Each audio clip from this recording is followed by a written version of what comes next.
Hey guys, welcome back. Today I'm doing another video to show you a quick way to clean the small screen in the carburetor on these Mower engines that is between the connector and the carburetor. In a previous video I showed you guys how to do it, but I had taken everything off the machine, carburetor, everything, to give you a better gist of what's involved. However, in today's video I'm showing you a quick way that will save you shop time, diagnosing time, and you're going to get the job done a lot easier. So I'm doing this on an exact machine like this. My video clip was bad in the previous video, so you'll notice it is a slightly different machine, but it does have the Mower engine. So as usual now, when customers call me about their MTD machines with the Mower that runs for about 5 minutes and then dies, and then when they go back to it, it does the same thing, I already know it's the screen in the carburetor that's plugged because I've done so many of them, and this one is no exception. The carburetor is located right here. And by the way guys, if you have not seen my previous video, please go watch it because it gives you a full in-depth repair of what I'm doing here today so you understand better what's going on. The link is in the video description if you want to go watch that video. So what I'm going to do here today to avoid taking the carburetor off, because there's quite a bit of work involved in doing that, is I'm going to remove the bowl nut under here without removing the carburetor. First of all though, I will pinch the fuel line because there is no shutoff valve on this machine. So I'm just going to pinch the line right here. This will stop the fuel from flowing when I take the bowl nut off. Okay, the first thing I'm going to do is remove the fuel line.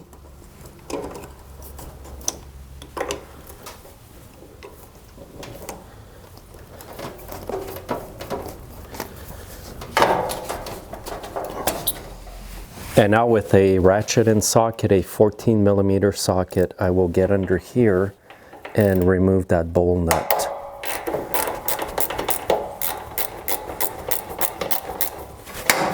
Now you will have a bit of gas come out, and once you've disconnected the fuel line and either pinched it like I did or put a fuel valve on, the fuel will eventually stop leaking here. Now you don't have to remove the solenoid, just leave that in place.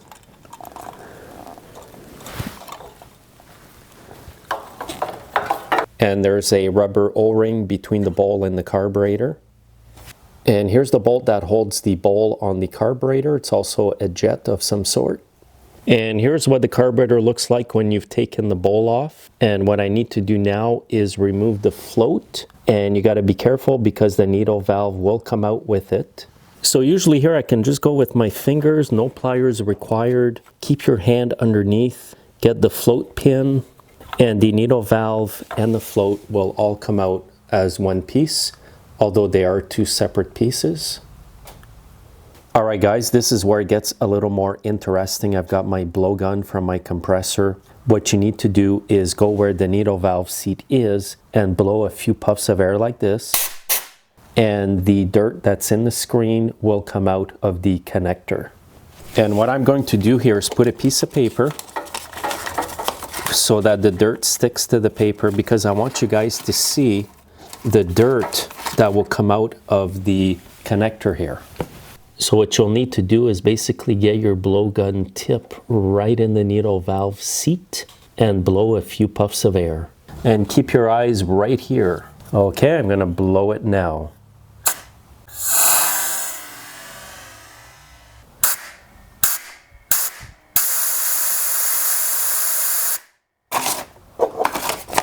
So this is the dirt I got out of there. Usually there's a lot more than that, and some of it may not have stuck to the paper, but you can see it's pretty dark.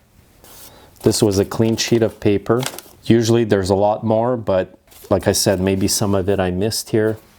But this is enough to cause the issues that these machines have. You also want to make sure that the flow of fuel is good from the gas tank. So if I let go the forceps here, we'll see that. So there's lots of gas coming out. And this here will save you a lot of work, guys. It's a lot easier to do it this way than to take the whole carburetor off. All right, now I'm going to put the float and the needle valve back on. And when you put these in, you got to be careful. You want to keep the needle valve on the float. And what you need to do here is get the needle valve right in the seat like this. And then get the pin back in. Now this is where it gets a little tricky, is getting this correctly in the groove. So on the carburetor, there will be a groove where the O-ring will fit perfectly in there. Make absolutely sure it is perfectly in there. If not, the carburetor will leak fuel.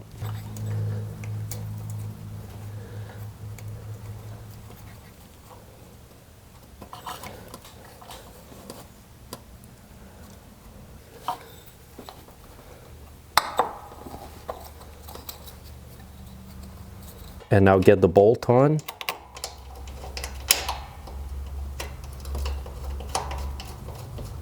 And keep pressure on the bowl up so that the O-ring doesn't fall out of place.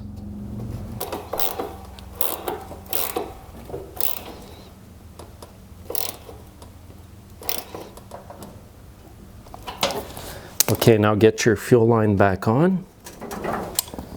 Get the clamp back on as well. And when you're done here, just double check everything, the wires, etc. And remove the forceps or turn on the fuel valve. And again, double check it to make sure you do not have a fuel leak. And now this machine will run properly. It will not die after 5 minutes. And here's a look at that carburetor, no leaks. The bowl O-ring is not protruding between the bowl and the carburetor body. It's very important that you make sure that that O-ring is in properly. It's so easy to get it in the wrong position.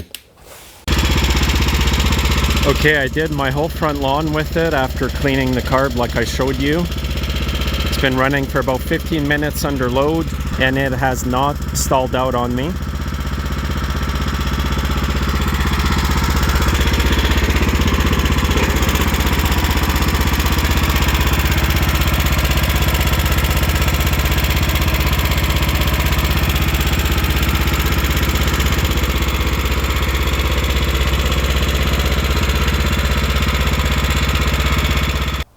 So that's all there is, guys, to fixing this issue. So you can expect this to happen on any MTD product with a Power-More engine. MTD has a lot of machines branded differently, like Troy-Bilt, Yard Machines, Yard Works, Cub Cadet, etc., Columbia. So as long as you see that it's a Power-More engine, which you can see right on top there, it has a screen behind the fuel line connector. And if your machine runs for 5-10 minutes, probably less than 10 minutes actually, and dies, and then you let it sit for maybe 20 minutes and then it does the same thing again, this is what you need to do.